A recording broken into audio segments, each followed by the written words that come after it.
ଆସିଲେ ପରବର୍ତ୍ତୀ ବର୍ଷ ଯେତେବେଳେ ଚିଠି ହେଲା 31/3 ଇଲିଜିବୁଲ ବୋଲି, ଯେହେତୁ ସେମାନେ 8/11 ସୁଦ୍ଧା ରେକମେଣ୍ଡେସନ ପାଇଛନ୍ତି, ସେମାନେ ଆପ୍ଲିକାଣ୍ଟ ହେଲେ ବା ସେମାନଙ୍କର ପ୍ରପୋଜାଲକୁ ରେକମେଣ୍ଡେସନ କଲା ଡିଓ ଆସିଲା। ଏବଂ ପ୍ରଥମ ଥର ଯୋଉ ଭେରିଫିକେସନ ହେଇଥିଲା, ଦ୍ୱିତୀୟ ଥର ଯୋଉ ଭେରିଫିକେସନ ହେଇଥିଲା 22 ମସିହାରେ, ସେଥିରେ ଗଭର୍ଣ୍ଣମେଣ୍ଟ ଗୋଟେ ଜିନିଷ ମାଗିଥିଲା ଯେ ଯୋଉମାନେ ଲେଫ୍ଟ ଆଉଟ୍ ହୋଇଥିଲେ ସେମାନଙ୍କର କ'ଣ ଡେଫିସିଏନ୍ସି ଥିଲା, ସେମାନେ ଫୁଲଫିଲ୍ କରିଛନ୍ତି ନା ନାହିଁ। ତେଣୁ ସେ ରିପୋର୍ଟଟି ଆସିଲା ଏବଂ ତାର ଗୋଟେ ଆବଷ୍ଟ୍ରାକ୍ଟ ତିଆରି ହେଲା ଏବଂ ସେଇଥିରେ ଯୋଉମାନଙ୍କର ଡେଫିସିଏନ୍ସି ଥିଲା ଏବଂ କ'ଣ ଡେଫିସିଏନ୍ସି ଥିଲା ସେମାନେ ଫୁଲଫିଲ୍ କରିଛନ୍ତି ନାହିଁ ତାହା ମେନସନ କରାଗଲା। ଯୋଉମାନଙ୍କର ଡେଫିସିଏନ୍ସି ନଥିଲା ବା ଯୋଉମାନେ ସେଇ ସମୟରେ ଆପ୍ଲିକାଣ୍ଟ ହେଇନଥିଲେ, ପରବର୍ତ୍ତୀ ଅବସ୍ଥାରେ ସେମାନେ ସେମାନଙ୍କର ଅନୁଦାନ ପାଇଁ କ୍ରାଇଟେରିଆ ଫୁଲଫିଲ୍ କରିଛନ୍ତି, ସେଗୁଡ଼ିକ ବି ମେନସନ କରାଗଲା ସ୍ୱତନ୍ତ୍ର କଲମରେ। ଯାହା ଗତ ସରକାର ସମୟରେ DSC ଦ୍ୱାରା ଯୋଉ କମିଟି ଗଠନ କରାଯାଇଥିଲା, ସ୍କୁଟିଂ କମିଟି, 194 ବିଦ୍ୟାଳୟ ମଧ୍ୟରୁ 157ଟି ବିଦ୍ୟାଳୟ ଅନୁଦାନ ପାଇଁ ଯୋଗ୍ୟ ବିବେଚିତ ହୋଇଥିଲା ବୋଲି ରିପୋର୍ଟ ଦେଇଥିଲେ। ଯୋଉ ରିପୋର୍ଟ କି DSC ଦେଇଥିଲା ଗଭର୍ଣ୍ଣମେଣ୍ଟ ଡିପାର୍ଟମେଣ୍ଟ ମଧ୍ୟ ସେଇ ରେକମେଣ୍ଡେସନକୁ ଯୋଉ DSC ସ୍କୁଟିଂ କମିଟି ଯୋଉ କରିଥିଲା 157 ସ୍କୁଲ ଇଲିଜିବୁଲକୁ ଗଭର୍ଣ୍ଣମେଣ୍ଟକୁ ପଠେଇଥିଲା, ମାନେ ମୁଖ୍ୟମନ୍ତ୍ରୀଙ୍କ ପାଖକୁ। 39 ଦିନ ଆନ୍ଦୋଳନରେ ବସିଲା ବେଳେ ଆମେ ଏଇ ପ୍ରପୋଜାଲ ଯାଇଥିଲା ଡିପାର୍ଟମେଣ୍ଟରୁ 4ଟି ଜିନିଷ ଯାଇଥିଲା ମୁଖ୍ୟମନ୍ତ୍ରୀଙ୍କ ଅନୁମୋଦନ ପାଇଁ। ଗୋଟିଏ ଯାଇଥିଲା 226 399 ପେ ପାଇଁ, ଦ୍ୱିତୀୟଟି ଯାଇଥିଲା ପେନସନ ପାଇଁ, ତୃତୀୟଟି ଯାଇଥିଲା କମ୍ପ୍ୟୁଟର ଟିଚର ପାଇଁ ଏବଂ 4 ନମ୍ବରରେ ଯାଇଥିଲା ଏଇ 31/13 ଇଲିଜିବୁଲ 157 ସ୍କୁଲକୁ ଅନୁଦାନ ଦେବା ପାଇଁ। ମୁଁ ସେ ବିଷୟରେ ଯାଉନି, ଆମେ 39 ଦିନ ଆନ୍ଦୋଳନ କରିଥିଲୁ ରାଜରାସ୍ତାରେ। ସେଇ ସମୟରେ ସରକାରଙ୍କୁ ବୁଝେଇ ଦିଆଗଲା ଏଇ 157 ସ୍କୁଲକୁ ଯଦି ଆପଣ ଅନୁଦାନ ଦେବେ ଆପଣଙ୍କର 43ଟି MLA ହାରିବେ। 5T ସଚିବଙ୍କ ପାଖରେ ଏ କଥା ପହଞ୍ଚେଇ ଦିଆଗଲା। ଆମେ ଫାଇଲଟି ଗଭର୍ଣ୍ଣମେଣ୍ଟରୁ ମୁଖ୍ୟମନ୍ତ୍ରୀଙ୍କ ପାଖକୁ ପଠେଇଲା ପରେ ଆନ୍ଦୋଳନରେ ବସିଛୁ। ଲାଷ୍ଟ କ୍ୟାବିନେଟରେ ଏହା ଅନୁମୋଦନ ହବ ଏଇ ଆଶା ବିଶ୍ୱାସ ଭରସାରେ। ମୁଁ ଆଜି ସଭା ବି କହୁଛି, ଯୋଉମାନେ ଚକ୍ରାନ୍ତ କରିଛନ୍ତି ତାଙ୍କ କୂଳରେ ପାଣି ଦେଇଦେବେ ନାହିଁ, ସେମାନେ ମଲା ବେଳେ ପାଣି ପାଇବେ ନାହିଁ। ସେଇ ଚକ୍ରାନ୍ତକାରୀମାନଙ୍କୁ ଆମ ପାଖରେ ଶକ୍ତି ନାହିଁ, ସାମର୍ଥ୍ୟ ନାହିଁ, ଆର୍ଥିକ ବଳ ନାହିଁ, ଆମେ ଠାକୁରଙ୍କୁ ଡାକୁଛୁ।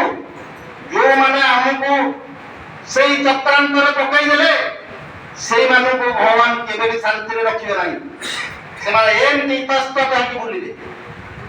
ଦ୍ୱିତୀୟ କଥା, ପୁନର୍ବାର ସରକାର ଆସିଲା, ପୁଣି ଆମର ଲବି ଆରମ୍ଭ ହେଲା ଓସ୍ତା ଟିମ୍ ସହିତ।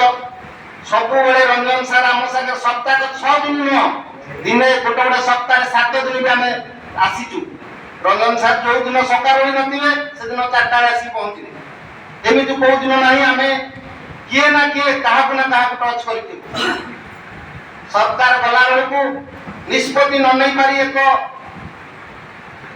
ଗୋଟେ ଅଫିସିଆଲି ସବ୍ କମିଟି କରିଦେଇକି ଗଲେ 3 ଜଣିଆ କମିଟି।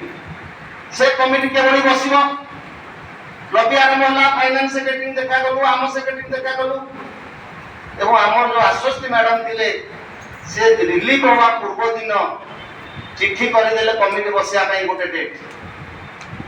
ଦୁଃଖ ଦୁର୍ଭାଗ୍ୟର କଥା ଆମର, ମାନେ ସେ ଯୋଉ ସମୟ ପର୍ଯ୍ୟନ୍ତ ଥିଲେ ସେ ସମୟରେ କମିଟିଟା ବସେଇଲେ ନାହିଁ। ଯେବେ ହେଲ୍ଥକୁ ରିଲିଫ ହବାର ଥିବା 2-3 ଦିନ ପୂର୍ବରୁ ଡେଟ୍ କରିଦେଲେ, ଅମୁକ ଦିନ ହବ। ନୂଆ ସେକ୍ରେଟାରୀ, ନୂଆ ଆଡିସନାଲ ସେକ୍ରେଟାରୀ ସେ ବିଷୟରେ ଅଜ୍ଞ ଏବଂ ସେଠି ତାଙ୍କୁ ବୁଝେଇ ଦିଆଗଲା ଯଦି ଏ କଟ୍ ଅଫ୍ ଡେଟ୍ ଏକ୍ସଟେନସନ କରାଯିବ, ତାଙ୍କ ପ୍ରୋସିଡିଂ ସେ କରିଛନ୍ତି ଯୋଉଟା 5 ବହୁ ବିଳମ୍ବରେ ସେ ଚିଠିଟି ବାହାରିଛି 5/31/2025 ଯେ ଯଦି କଟ୍ ଅଫ୍ ଡେଟ୍ ଏକ୍ସଟେନସନ କରାଯିବ 100 ସ୍କୁଲ କଲେଜ ଅନୁଦାନ ପରିସରଭୁକ୍ତ ହବ। ଆମେ ତାରି ତାଙ୍କୁ ପ୍ରଶ୍ନ କରିଥିଲୁ ଆପଣ 2012 ମସିହା ପରେ ରେକମେଣ୍ଡେସନ ଦେଇନାହାନ୍ତି ଶହ ଶହ ସ୍କୁଲ କଲେଜ ଆସିବେ କୋଉଠୁ? ଯଦି ବିଧାନସଭାରେ ପ୍ରଶ୍ନ କରାଯାଉଛି ଅଣଅନୁଦାନ ବିଦ୍ୟାଳୟ କେତେ ଅଛି ତାହେଲେ ଉତ୍ତର ଆସୁଛି U22 ଅନୁସାରେ 6000 କେତେ, କିନ୍ତୁ ଅନୁଦାନ ପାଇବା ପାଇଁ ଯୋଉ ବିଦ୍ୟାଳୟ ନିର୍ଦ୍ଦିଷ୍ଟ 1991 ମସିହା ରୁଲ ଅନୁସାରେ ଅନୁମୋଦିତ ହୋଇଥିବ ବା ତାଙ୍କର କମିଟି ଆପ୍ରୁଭାଲ ହେଇଥିବ ଏ କଥା ତାଙ୍କୁ ଅବଗତ କଲା ପରେ ଯେ ଆପଣ এই যে নিষ্পত্তি নেইছন্তি এই নিষ্পত্তি এক ভুল নিষ্পত্তি। আমি কହୁଛୁ তুমি আমেন্ডমেন্ট করিছ গেজেট নোটিফিকেশন করিছ কোন করিছ তো লিখিছ যে জিপি2 জিপি1 2008 এবং 11 পরে কেই অনুদান পাই ক্লেম করি পারিবে নাই আমেন্ডমেন্ট রে করছন্তি। আমি সেই 8 11 ভিতরে অছু কিন্তু তুমি যে গ্রান্টিমেন্ট অর্ডর কল 31/3/2015 রে से ऑर्डर रे ऑफिसर्स माने आउ बाटे आगे जाई पहले 31/3 पर अनुदान दिया कोन किंतु जहां अमेंडमेंट ହେଇଛି से अमेंडमेंट अनुसार यदि ऑर्डर टी चेंज करा जिवो ग्रांटिनेट ऑर्डर टी ताला हम अनुदान परिसर मुक्त होइबे। एही कथा बुझेला परे पुनर्बार धर्मेंद्र प्रधान केंद्र शिक्षा मंत्री हुंतु राज्य मंत्री हुंतु समस्त मंत्रिमंडल सदस्य मानकु बुझेला परे से माने को जहाँ कहते जो आम जो आंदोलन में बसी एटा अनुगुण एमएल आम उठेले हाथ धरिक अशोक महांती चापरे एक पुनर्बार एक कमिटी गठन करा 5 जनिया कमिटी जो 5 जनिया committee additional chief secretary chairperson GA cum PG convener रहिले हायर सेकेंडरी सेक्रेटरी एवं आम सेक्रेटरी लॉ फाइनेंस एमाने समस्त सब 5 जनिया कमिटी है जो कमिटी की 2 थर बसी सारा तृतीय थर गत 18 तारिख रे थिला डेट कैंसल हैला पुनर्बार काली चिठी बाहर 4 तारिख रे आसंता काली बसिबो से आमे जो मानक सहित जो विधायक मानक सहित लिंक रे अछु अशोक मान जो आशिष पटनायक हो बाबू सिंह हो कि माननीय मुख्यमंत्री हो लॉ मिनिस्टर हो समस्त जे एटा निश्चित आमे करिवु एवं से कमिटी रिपोर्ट पर्यंत अपेक्षा करू सब प्रत्येक दिन आम अवगत करूँ जे आम स्कूल अवस्था खराब है आम अवस्था संकटमय है आम विद्यालय पिला पढ़ाऊँ आम एडमिशन करूँ आम विद्यालय बंद हो समस्त अनुरोध पर माननीय लॉ मंत्री आमको अनेक बार प्रतिश्रुति देनी खूब शीघ्र माननीय मुख्यमंत्री अध्यक्षतार कमिटी बसिक आम आलोचना करूँ जहाँ संभव हो पार 30 तारिख भीतर आम प्रतिश्रुति देते 27 तारिख में रथयात्रा विभ्राट ठू आज पर्यटन सरकार विभिन्न विभ्राट भीतर प्रत्येक दिन सका हो संध्यार हो आम उद्यम रखीचु जिते शीघ्र केमी मुख्यमंत्री पाखे बसिक कथा फाइनाल हम। द्वितीय कथा आपण मैंने क्लियर है जेहेतु सरकार निष्पत्ति नहीं ना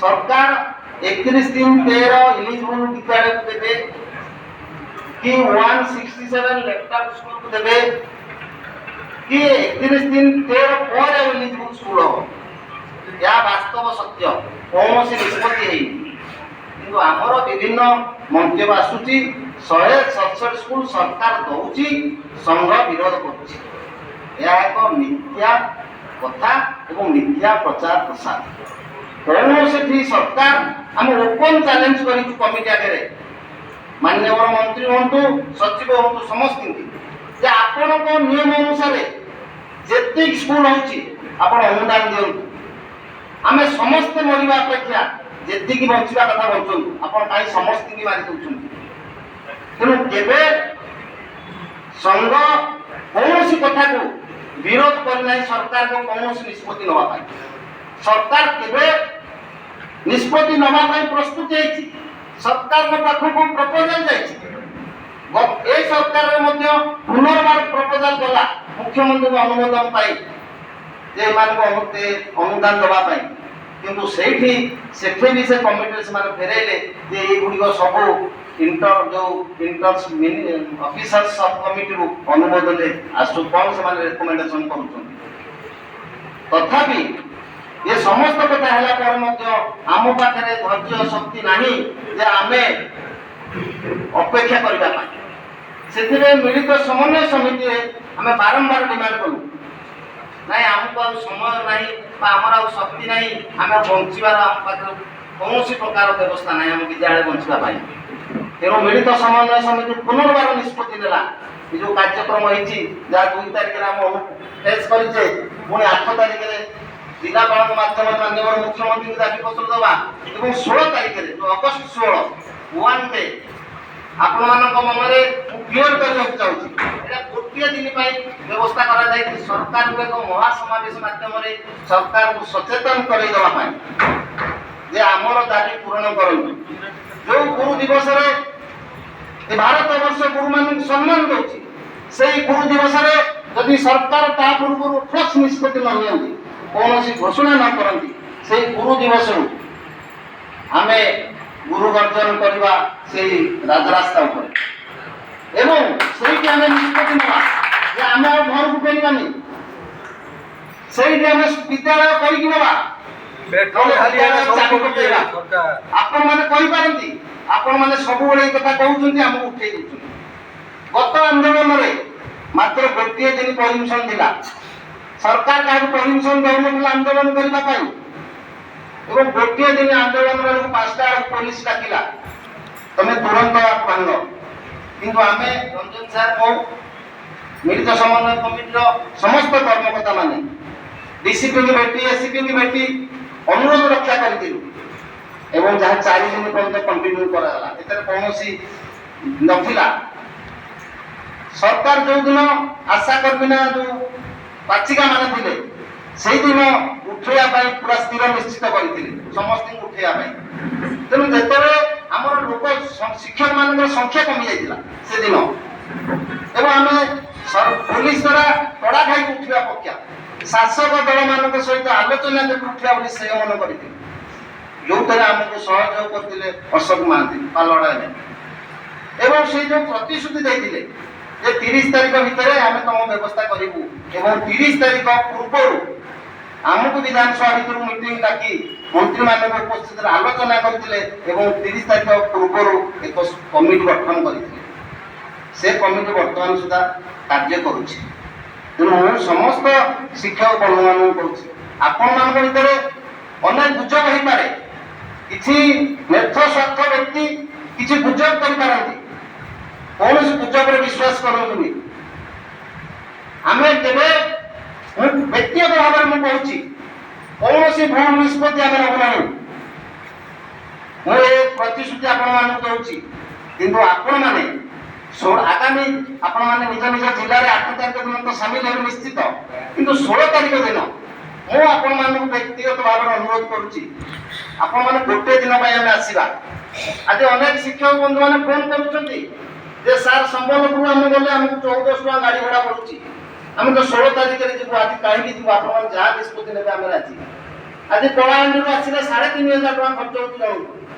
ତେଣୁ ରଞ୍ଜନ ସାର୍ କହୁଥିଲେ 194 ସ୍କୁଲରୁ ଆସିନାହାନ୍ତି, ସମସ୍ତେ ଆସିଛନ୍ତି, ଆସିବା ପାଇଁ ସମ୍ମତି ପ୍ରକାଶ କରିଛନ୍ତି ଏବଂ 16 ତାରିଖ ଦିନ ସମସ୍ତେ ଆସିକି ଉପସ୍ଥିତ ରହିବେ ପିଏମଜିରେ। କେବଳ ଆର୍ଥିକ ଅସୁବିଧା ପାଇଁ ଆସିନାହାନ୍ତି, ସେମାନେ ଫୋନ କରି ତାଙ୍କର ସମ୍ମତି ଜଣାଇଛନ୍ତି। ଏବଂ ମୋର ଗୋଟିଏ ଅନୁରୋଧ ଆପଣମାନଙ୍କୁ,